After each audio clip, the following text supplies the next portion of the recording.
ಉಳಿದಂತೆ ಯುದ್ಧ ಇನ್ನೂ ತೀವ್ರವಾಗಿದೆ. ಎರಡೂ ಕಡೆಯಿಂದ ದಾಳಿಗಳು ಪ್ರತಿದಾಳಿಗಳು. ಹೈಫಾ ಮೇಲೆ ಕ್ಲಸ್ಟರ್ ಬಾಂಬ್ ಅಟ್ಯಾಕನ್ನು ಇರಾನ್ ಮಾಡ್ತು. ದೃಶ್ಯಗಳನ್ನು ತೋರಿಸ್ತಾ ಹೋಗ್ತೀವಿ ನೋಡಿ. ಹೈಫಾದ ಜನವಸತಿ ಕಟ್ಟಡಗಳನ್ನು ಗುರಿಯಾಗಿಸಿಕೊಂಡು ಕ್ಲಸ್ಟರ್ ಬಾಂಬ್ ಬ್ಲಾಸ್ಟ್.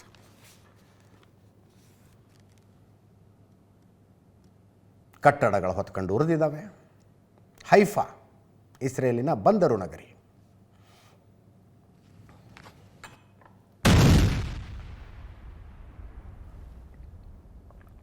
ಇಂಡಿಸ್ಕ್ರಿಮಿನೇಟ್ ಬ್ಲಾಸ್ಟ್ಗಳು ಅವೆಲ್ಲ.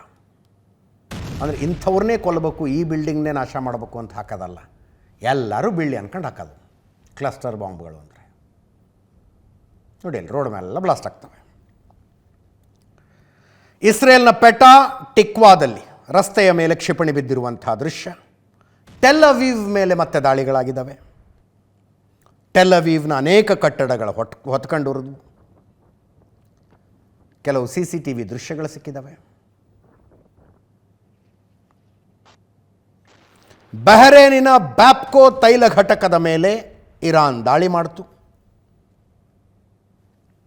ಕುವೈತ್ನ ಆಯಿಲ್ ಮಿನಿಸ್ಟ್ರಿ ತೈಲ ಸಚಿವಾಲಯದ ಮೇಲೆ ಇರಾನ್ ದಾಳಿ.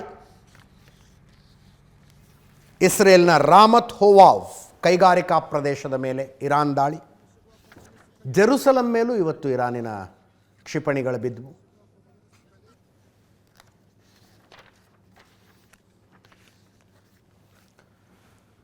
ಮತ್ತೊಂದು ಕಡೆ ಅಮೇರಿಕದ ದಾಳಿ. ಮೆಹರಾಬಾದ್ ವಿಮಾನ ನಿಲ್ದಾಣದ ಮೇಲೆ, ಇರಾನಿನ ಮೆಹರಾಬಾದ್ ವಿಮಾನ ನಿಲ್ದಾಣದ ಮೇಲೆ ಅಮೇರಿಕದ ದಾಳಿ.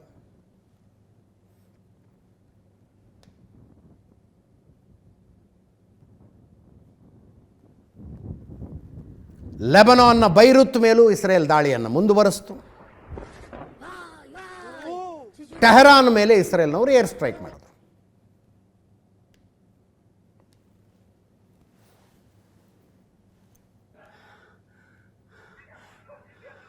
ಈಗ 1.5 ಗಂಟೆ ಮುಂಚೆ ನಾನೊಂದು ಯಾವುದೋ ವಿಡಿಯೋ ನೋಡ್ತಾ ಇದ್ದೆ. ಟೆಲ್ ಅವೀವ್ ಮೇಲೆ ಒಂದು ಮಿಸೈಲ್ ಬರುತ್ತೆ ಇರಾನಿಂದು. ಸಾಮಾನ್ಯವಾಗಿ ಮಿಸೈಲ್ಗಳು ಬಂದ ತಕ್ಷಣ ಇವರು ಏರ್ ಡಿಫೆನ್ಸ್ ಸಿಸ್ಟಮ್ ಆ್ಯಕ್ಟಿವೇಟ್ ಆಗುತ್ತೆ. ಐರನ್ ಡೋಮು, ಈ ಕಡೆಯಿಂದ ಕ್ಷಿಪಣಿಗಳು ಹೋಗ್ತವೆ, ಆಕಾಶದಲ್ಲೇ ಒಂದು ಹೊಡೆದುಡಿಸೋಕೆ ಪ್ರಯತ್ನ ಪಡ್ತಾರೆ. 10 ಮಿಸೈಲ್ಗಳು ಇರಾನ್ ಕಡೆಯಿಂದ ಬಂದರೆ ಒಂದು 7-8 ಇವರು ಆಕಾಶದಲ್ಲಿ ಹೊಡಿತಾರೆ. ಇನ್ನೊಂದು 2 ಬಂದು ಬೀಳ್ತವೆ. ಏನು ನಷ್ಟ ಆಗುತ್ತೆ. ಯಾರೋ ಒಂದು ವಿಡಿಯೋ ಕಳಿಸಿದ್ರು ನೋಡಿ, ಇರಾನಿಂದು ಮಿಸೈಲ್ ಬಂತು, ಇವರು ಅದನ್ನ ಇಂಟರ್ಸೆಪ್ಟೇ ಮಾಡಲಿಲ್ಲ ಅಂತ. ಇಂಟರ್ಸೆಪ್ಟ್ ಅಂದರೆ ಆಕಾಶದಲ್ಲಿ ಹೊಡಿಲೇ ಇಲ್ಲ ಅದನ್ನ ಅಂತ. ಅದು ಹೋಗಿ ಎಲ್ಲ ಊರು ಹೊರಗೆ ಬಿದ್ದು ಬ್ಲಾಸ್ಟ್ ಆಗಿಬಿಡುತ್ತೆ. ಇಸ್ರೇಲ್ನವರು ಈಗ ಇರಾನಿನ ಎಲ್ಲ ಕ್ಷಿಪಣಿಗಳನ್ನು ಹೊಡಿತಾ ಇಲ್ಲವಂತೆ. ಆ ಟ್ರೆಜೆಕ್ಟ್ರಿ ಮೇಲೆ ಲೆಕ್ಕ ಹಾಕ್ತಾರೋ ಇದು ಎಲ್ಲಿ ಬಂದು ಬೀಳುತ್ತೆ ಅಂತ. ಎಲ್ಲಿ ಬಂದು ಬೀಳುತ್ತಿದ್ದು? ಜನವಸತಿ ಪ್ರದೇಶದ ಮೇಲೆ ಬೀಳುತ್ತಾ? ಫಸ್ಟ್ ಹೊಡೀರಿ ಅದನ್ನು ಅಂತ. ಮಿಲಿಟರಿ ಎಸ್ಟಾಬ್ಲಿಷ್ಮೆಂಟ್ಗಳ ಮೇಲೆ ಬೀಳುತ್ತಾ? ಸ್ವಲ್ಪ ವೆಯ್ಟ್ ಮಾಡೋಣ ಇರಿ, ನಿಜವಾಗ್ಲೂ ಅಲ್ಲಿ ಬೀಳುತ್ತಾ ಅಂತ. ಇಲ್ಲ, ಅದೆಲ್ಲೋ ಹಿಂಗೆ ಊರು ಹೊರಗೆ ಹೋಗ್ತಾ ಇದೆ ಅಂದರೆ ಅದು ಹೋಗಲಿ ಬಿಡಿ ಅಂತ ಹೊಡಿತಾ ಇಲ್ಲ. ಕಾರಣ ಏರ್ ಡಿಫೆನ್ಸ್ ಸಿಸ್ಟಮ್ಮೇ ಆಪ್ರೇಟ್ ಮಾಡೋದು ಬಹಳ ಕಾಸ್ಟ್ಲಿ. ಈಗ ಎಲ್ಲವನ್ನು ಇಂಟರ್ಸೆಪ್ಟ್ ಮಾಡ್ತಿಲ್ಲ ಅವರು. ಯಾವ ನಿಜವಾಗಿಯೂ ಅಪಾಯಕಾರಿ ಆಗಬಹುದು ಆ ಕ್ಷಿಪಣಿಗಳನ್ನು ಮಾತ್ರ ಹೊಡಿತಿದ್ದಾರೆ. ಉಳಿದಿದ್ದು ಅದರ ಪಾಡಿಗೆ ತಾವು ಕೆಳಗೆ ಬೀಳ್ತವೆ, ಬ್ಲಾಸ್ಟ್ ಆಗ್ತವೆ, ಎಲ್ಲ ನಡೀತಾ ಇದೆಯಂತೆ.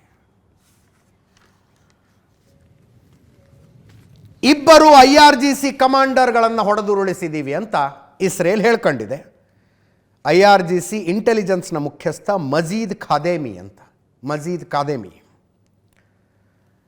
ಏರ್ ಸ್ಟ್ರೈಕ್ನಲ್ಲಿ ಆತನನ್ನು ಕೊಲ್ಲಲಾಗಿದೆ. ಮೊಹಮ್ಮದ್ ರೇಜಾ ಅಶ್ರಫಿ ಕಹಿ ಅಂತ. ಮೊಹಮ್ಮದ್ ರೇಜಾ IRGC ತೈಲ ಪ್ರಧಾನ ಕಚೇರಿಯ ವಾಣಿಜ್ಯ ಮುಖ್ಯಸ್ಥ. ಇಬ್ಬರನ್ನೂ ಕೊಂದಿದ್ದೀವಿ ಅಂತ ಇಸ್ರೇಲ್ನ ರಕ್ಷಣಾ ಸಚಿವ ಇಸ್ರೇಲ್ ಕಾಡ್ಜ್ ಹೇಳ್ಕೊಂಡಿದ್ದಾರೆ. IRGC ಅತ್ಯಂತ ಹಿರಿಯ ಕಮಾಂಡರ್ ಮಜೀದ್ ಖಾದೇಮಿ, 50 ವರ್ಷದ ಸೇವೆ, ಗುಪ್ತಚರ ಮತ್ತು ಭದ್ರತಾ ಸೇವೆಗಳ ಪ್ರಮುಖ ಪಾತ್ರ ವಹಿಸಿದ್ದಂಥ ಕಮಾಂಡರ್. 2025ರಲ್ಲಿ IRGCಯ ಕಮಾಂಡರ್ ಹುದ್ದೆಗೆ ಏರಿದಂಥ ವ್ಯಕ್ತಿ. ಖಮೇನಿ ಆಡಳಿತದ ವಿರುದ್ಧ ಪ್ರತಿಭಟನೆ ನಡೆಸ್ತಾ ಇದ್ದವರನ್ನು ಹೊಡೆದು ಹಾಕುವಲ್ಲಿ ಮಜೀದ್ ಖಾದೇಮಿ ತುಂಬ ದೊಡ್ಡ ಪಾತ್ರ ನಿರ್ವಹಿಸಿದ್ರು ಅಂತ. ಇನ್ನು ಟೆಹರಾನ್ನಲ್ಲಿರುವ IRGC ತೈಲ ಪ್ರಧಾನ ಕಚೇರಿಯ ವಾಣಿಜ್ಯ ಮುಖ್ಯಸ್ಥ ಮೊಹಮ್ಮದ್ ರೇಜಾ ಅಶ್ರಫಿ ಇರಾನ್ ಯಾವ್ಯಾವ ಭಯೋತ್ಪಾದಕ ಸಂಘಟನೆಗಳನ್ನು ಸಾಕ್ತಾ ಇದೆಯಲ್ಲ ಅದರ 1 ಪಾಯಿಂಟ್ ಕಾಂಟ್ಯಾಕ್ಟ್ ಆಗಿದ್ದ ಮನುಷ್ಯ. ಯಮನ್ನಲ್ಲಿ ಹೌತಿ, ಲೆಬನಾನ್ನಲ್ಲಿ ಹೆಜ್ಬುಲ್ಲಾ, ಪ್ಯಾಲೆಸ್ಟೈನ್ನಲ್ಲಿ ಗಾಜಾ ಸ್ಟ್ರಿಪ್ನಲ್ಲಿ ಹಮಾಸ್, ಇವರುಗಳಿಗೆ ಹಣ ಆಯುಧಗಳನ್ನು ತಲುಪಿಸುವ 1 ಪಾಯಿಂಟ್ ಕಾಂಟ್ಯಾಕ್ಟ್ ಆಗಿದ್ದ ಈ ಮನುಷ್ಯ ಅಂತ ಮೊಹಮ್ಮದ್ ರೇಜಾ ಅಶ್ರಫಿ. ಇನ್ನು ಇರಾನಿನ ಯೂನಿವರ್ಸಿಟಿಯ ಮೇಲೆ ಇಸ್ರೇಲ್ ದಾಳಿ ನಡೆಸಿದ್ದು ವಿಪರೀತ ಚರ್ಚೆಯಾಗ್ತಾ ಇದೆ. ಇದು ಭವಿಷ್ಯದ ಮೇಲಿನ ದಾಳಿ ಅಂತ ಇರಾನ್ ಖಂಡನೆ ಮಾಡಿದೆ. ಅಬ್ಬಾಸ್ ಅರಾಗ್ಜಿ ಇರಾನಿನ ವಿದೇಶಾಂಗ ಸಚಿವರು ಹೇಳ್ತಾ ಇದ್ದಾರೆ, ಯೂನಿವರ್ಸಿಟಿಗಳ ಮೇಲಿನ ದಾಳಿ ಖಂಡನೀಯ. ಇದು ಕೇವಲ ದಾಳಿಯಲ್ಲ, ಒಂದು ದೇಶದ ಮುಂದಿನ ಭವಿಷ್ಯದ ಮೇಲಿನ ದಾಳಿ ಇದು. ಟೆಹರಾನ್ನ ಶರೀಫ್ ಯೂನಿವರ್ಸಿಟಿ ಸಂಪೂರ್ಣವಾಗಿ ಧ್ವಂಸ ಆಗಿದೆ. 1966ರಲ್ಲಿ ಸ್ಥಾಪನೆಯಾದ ಈ ಯೂನಿವರ್ಸಿಟಿ ಶೈಕ್ಷಣಿಕ ಜೀವನದ ಮೂಲಾಧಾರ ಆಗಿತ್ತು ಅಂತ ಅಬ್ಬಾಸ್ ಅರಾಗ್ಜಿ ಹೇಳಿದ್ದಾರೆ. ನೋಡಿ, 1966ರಲ್ಲಿ ಕಟ್ಟಿದ್ದಂತಿದು. ಇರಾನ್ನಲ್ಲಿ ಇಸ್ಲಾಮಿಕ್ ರೆವಲ್ಯೂಷನ್ ಆಗಿದ್ದು 1979ರಲ್ಲಿ. 1966ರಲ್ಲಿ ಕಟ್ಟಿದ್ದು ಅಂದರೆ ಹೈ ಪ್ರೊಬಾಬಿಲಿಟಿ ಇರುತ್ತೆ ಅದು ಅಮೇರಿಕಾ ಮತ್ತು ಇಸ್ರೇಲ್ನ ಫಂಡ್ನಲ್ಲೇ ಕಟ್ಟಿದ್ದು ಅಂತ. ಆವಾಗ ಅಮೇರಿಕನ್ನರು ಇಸ್ರೇಲ್ರು ತುಂಬ ಇನ್ವೆಸ್ಟ್ ಮಾಡಿದ್ರು ಇರಾನ್ನಲ್ಲಿ, ಬಹಳ ಚೆನ್ನಾಗಿದ್ದ ಕಾಲದಲ್ಲಿ, ಪಹಲವಿ ರಾಜರುಗಳ ಆಳ್ವಿಕೆಯಲ್ಲಿದ್ದ ಕಾಲದಲ್ಲಿ. ಅವ್ರ ಫಂಡ್ನಲ್ಲೇ ಕಟ್ಟಿರಬೇಕು. ಅವರೇ ಕಾರ್ಯಾಚರಣೆಯಲ್ಲಿ ಧ್ವಂಸ ಮಾಡಿದ್ದಾರೆ.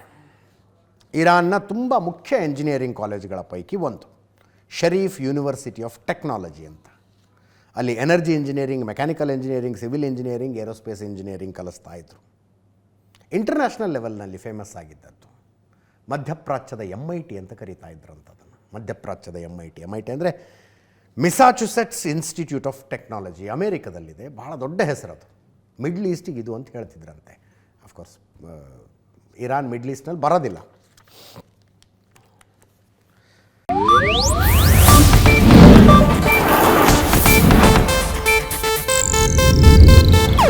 ಇದು ಏಷ್ಯಾನೆಟ್ ನ್ಯೂಸ್ ನೆಟ್ವರ್ಕ್ ಪ್ರಸ್ತುತಿ.